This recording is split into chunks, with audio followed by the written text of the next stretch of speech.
The morning of my daughter's wedding, I stood alone in the bathroom of a quiet lakeside hotel, staring at my reflection like it belonged to someone else. My hands were gripping the edge of the marble counter so tightly that my fingers had gone pale, and I kept telling myself the same thing over and over again. Not yet. You can fall apart later. Just not today. At 63 years old, I thought I had already faced everything life could throw at me. Loss, exhaustion, loneliness. I had survived all of it, piece by piece, year after year. But that morning felt different. That morning felt like standing on the edge of something that could either shatter my daughter's happiness forever or finally release me from a truth I had carried for more than 2 decades. In my purse, tucked beneath a folded handkerchief, was a small white card.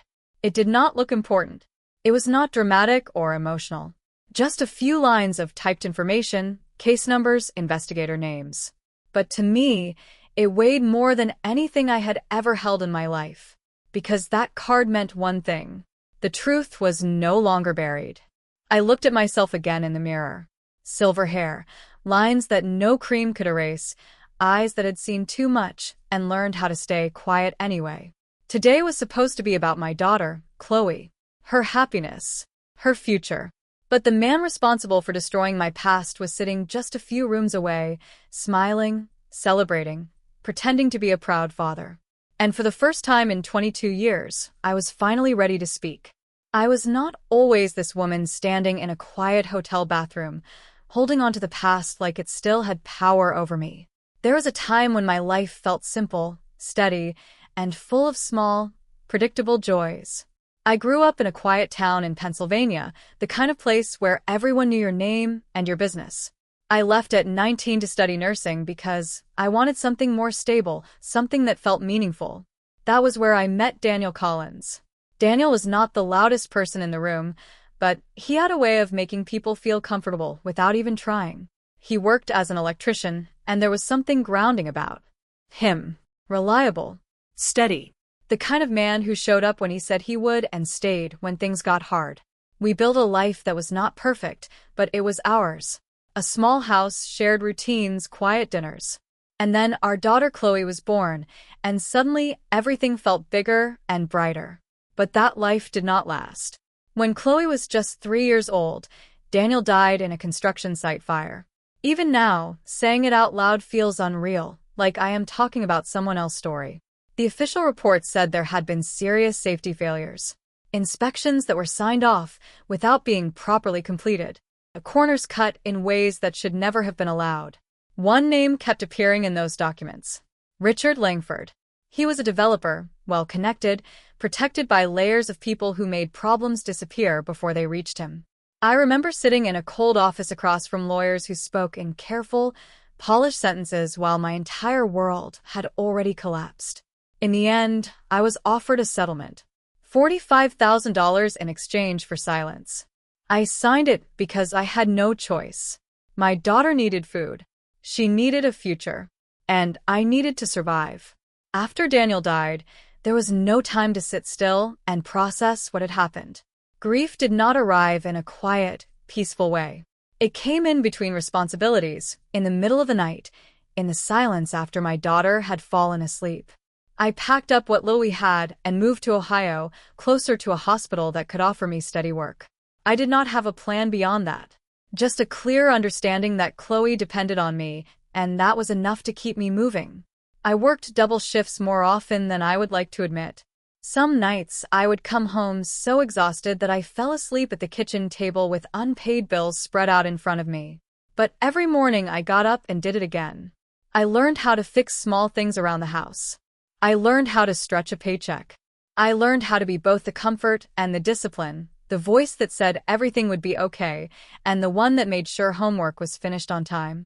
Chloe grew up in the middle of all of that, and somehow she became everything I hoped she would be. She was confident, outgoing, the kind of person who could start a conversation with anyone and make them feel like they mattered. She did not carry the same weight I did, and I worked hard to make sure of that. When she graduated from college with a degree in engineering, I sat in that crowded auditorium and cried harder than I had in years. Not because I was sad, but because for the first time, I could see that everything we had gone through had led somewhere better. I did not give her an easy life, but I gave her a strong one. 3 years ago, on a quiet Tuesday evening, Chloe called me with a kind of excitement I had not heard in her voice before. She told me she had met someone. His name was Ethan Walker. He worked in commercial real estate development in Chicago, and, according to Chloe, they had met at a conference and ended up talking for hours without realizing how much time had passed. She said it felt easy, natural, different from anything she had experienced before. When I met Ethan for the first time, I understood what she meant almost immediately. He was polite without being stiff, attentive without trying too hard. He listened when Chloe spoke, not just waiting for his turn to talk, but actually listening. After dinner, he carried dishes into the kitchen without being asked, something so small but so rare that I noticed it right away. There was a steadiness about him that reminded me of Daniel, and I did not know whether that comforted me or made me nervous.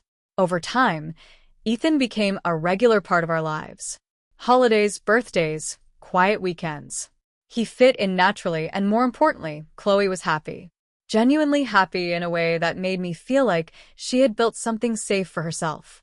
He spoke about his family occasionally, but never in detail. He mentioned that his father had built a successful development business and that their relationship was complicated. Not distant, not broken, just complicated. I did not ask questions. By that point in my life, I had learned that every family carries something beneath the surface. When Ethan proposed, Chloe called me in tears of joy. And for the first time in many years, I allowed myself to believe that everything we had been through had finally led to something good. I had no idea how quickly that feeling would disappear. The engagement party was held at Ethan family home in one of the wealthier suburbs outside Chicago. The kind of neighborhood where every house looked like it had been designed to impress, with long driveways, manicured lawns, and cars that cost more than my first home.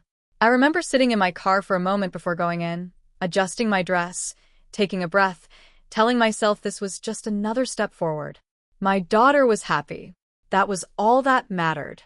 I picked up the gift from the passenger seat, walked to the front door, and rang the bell.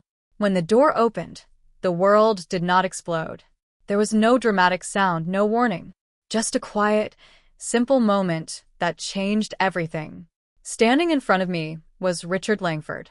He looked older, of course. His hair had turned almost completely gray, and time had softened some of the sharper lines in his face. But I recognized him instantly.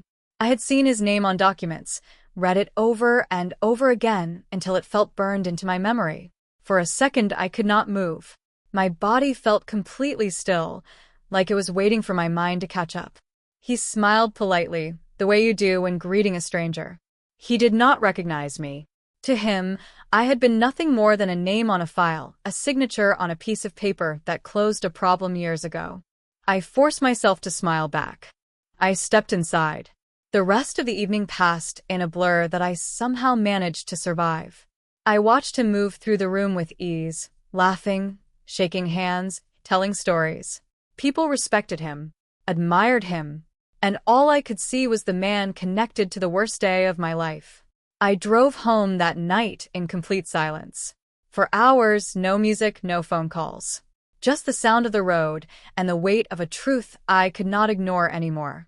I did not tell Chloe, because some truths do not just hurt. They force you to choose between two people you love.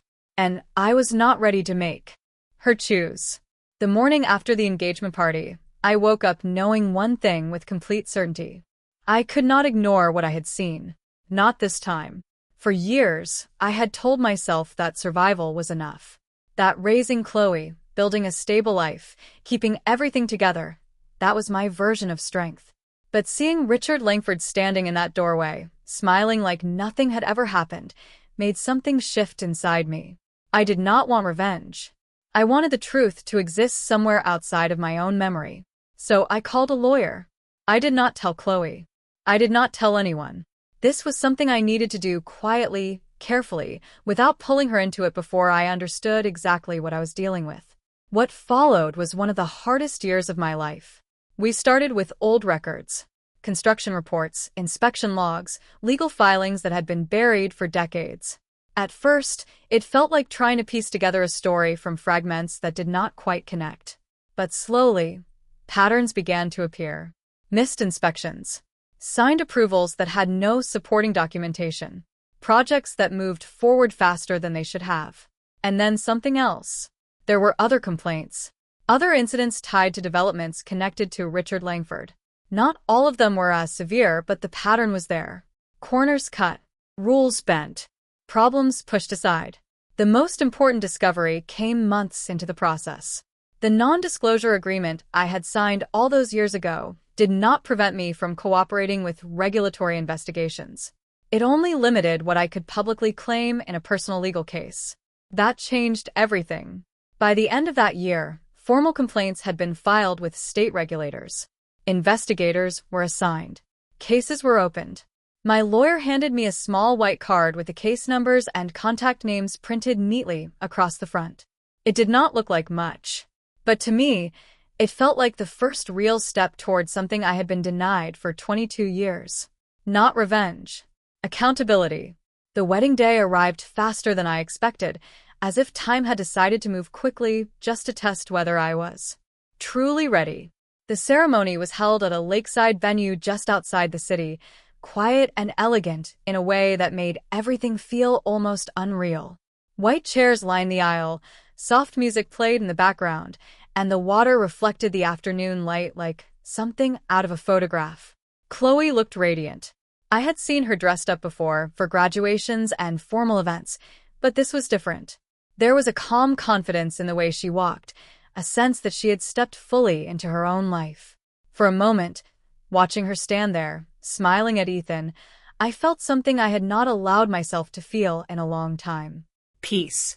I stood in the front row, hands folded, the small white card still tucked safely in my purse. I told myself, quietly, that maybe I did not need to say anything. Maybe the truth could stay where it had been all these years. Because what mattered most was right in front of me. My daughter was happy.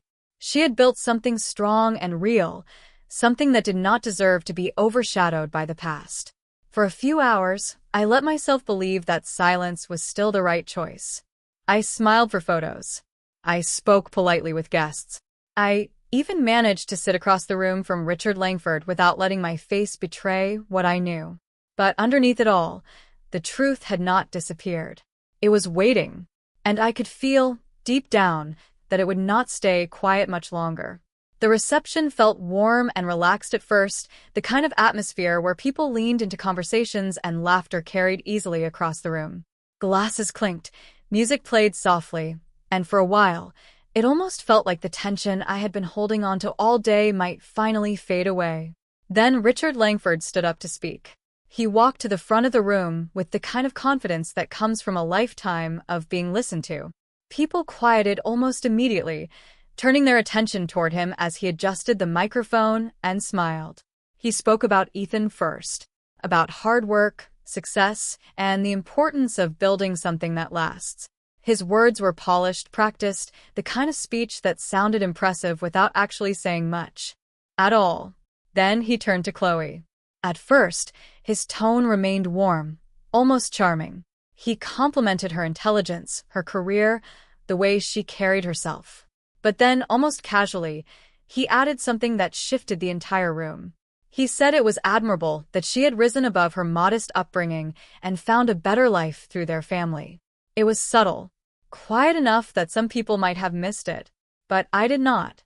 I saw Chloe's face change instantly, the smile faltering just slightly as the words settled in. I saw Ethan glance toward his father, confusion and discomfort flickering across his expression. And in that moment, something inside me finally broke open. Not in anger, not in chaos, in clarity. 22 years of silence, of carrying something that was never meant to be carried alone, all came to the surface at once. I stood up slowly, my glass still in my hand, my voice steady in a way that surprised even me. And for the first time in more than 2 decades, I decided I was no longer going to stay quiet. For a moment, no one reacted when I stood up.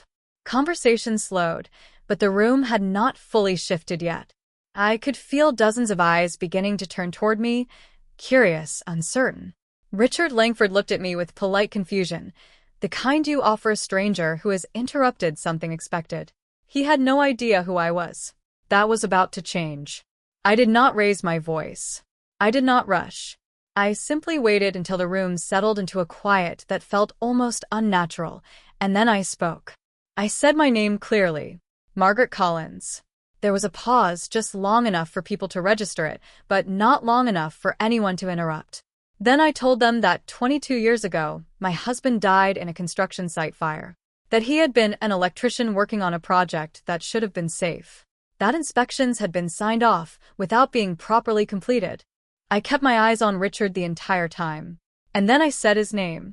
I said that the man responsible for approving those inspections, the man connected to the failures that led to my husband's death, was standing right there in front of all of us. The shift in the room was immediate. You could feel it, like the air itself had changed. People straightened in their chairs. Conversations stopped completely. No one moved. I explained that there was now an active investigation into his business practices. That formal complaints had been filed. That what happened all those years ago was no longer buried. I did not accuse. I did not exaggerate. I simply told the truth. When I finished, the silence that followed felt heavier than anything I had ever experienced. Not chaotic, not loud. Just still. Because the moment truth is spoken out loud, it changes everything. For a few seconds after I finished speaking, no one moved. Then everything shifted all at once. Chairs scraped softly against the floor as people turned toward each other, whispering in low, uncertain voices. Some guests looked down at their plates, avoiding eye contact, while others stared openly, trying to understand what they had just heard. Ethan was the first to stand. He did not say anything at first. He simply looked at his father, his expression no longer confused but focused, as if something he had suspected for years had just been confirmed in a way he could not ignore. He walked over and spoke quietly, but there was no mistaking the tension between them. After a brief exchange, he asked his father to step outside. Richard hesitated, just for a moment, as if weighing whether to maintain control of the situation or walk away from it. Then he followed Ethan out of the room. The reception did not recover after that. Some guests began to leave, offering polite excuses. Others stayed, but the warmth that had filled the room earlier was gone. Conversations were strained, careful. I did not try to explain anything further. Instead, I stepped outside and made my way down to the edge of the lake behind the venue. I slipped off my shoes and sat at the end of the wooden dock, letting my feet rest just above the water. For the first time that day, I allowed myself to breathe. The sky was beginning to shift into soft shades of orange and pink, and the quiet there felt completely different from the silence inside. Not heavy, just still. And for the first time in 22 years, I was no longer carrying the truth alone. I do not know how long I sat there on that dock before I heard footsteps behind me. They were slow, hesitant, like someone trying to find the right words before even speaking. I did not need to turn around to know it was Chloe. She sat down beside me without saying anything at first. For a while, we just looked out at the water, both of us holding on to thoughts that felt too heavy to say out loud. Finally, she spoke. How long have you known? Her voice was quiet, steady, but there was something underneath it that made my chest tighten. I took a breath before answering. Since the engagement party, there was a long pause after that. I could feel the weight of those words settling between us. I told her everything. Not just what I had discovered, but why I had stayed silent. I explained that I never wanted her to feel like she had to choose between her happiness and my past. That I wanted her to build her life freely, without carrying the burden I had carried for so many years. When I finished, I finally looked at her. There were tears in her eyes, but she was not angry. She shook her head slightly and said something I will never forget. I would have chosen you. The words were simple, but they broke something open inside me in a way nothing else had. All the doubt, all the fear that I had held onto for months, it dissolved in that single moment. We both started crying, not quietly, not carefully, just honestly. And then, somehow, in the middle of all of it, we started laughing too.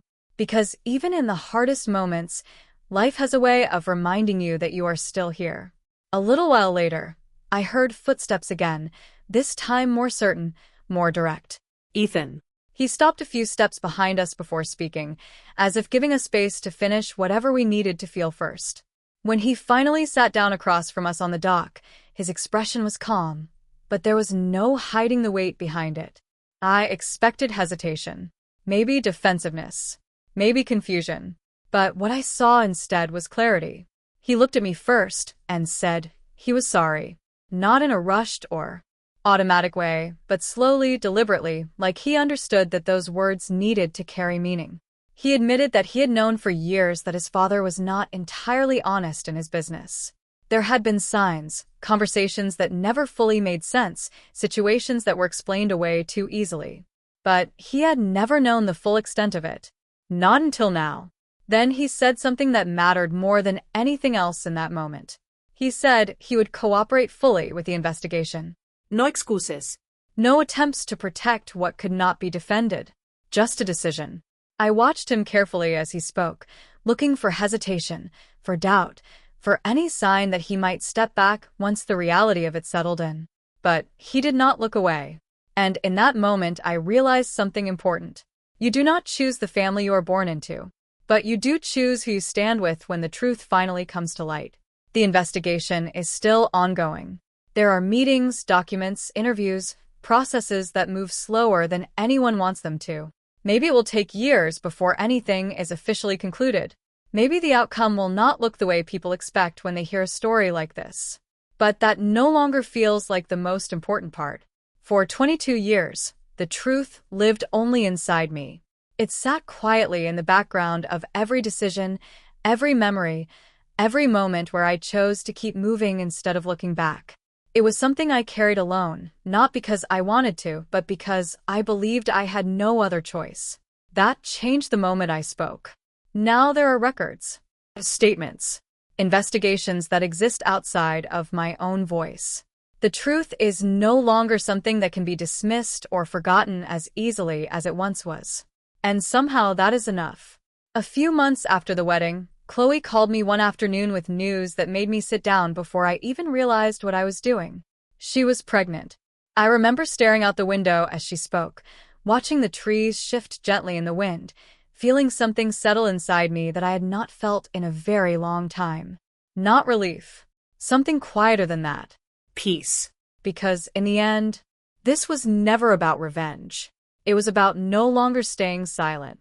And learning that sometimes the most powerful thing you can do is simply tell the truth, no matter how long it takes to finally say it out loud.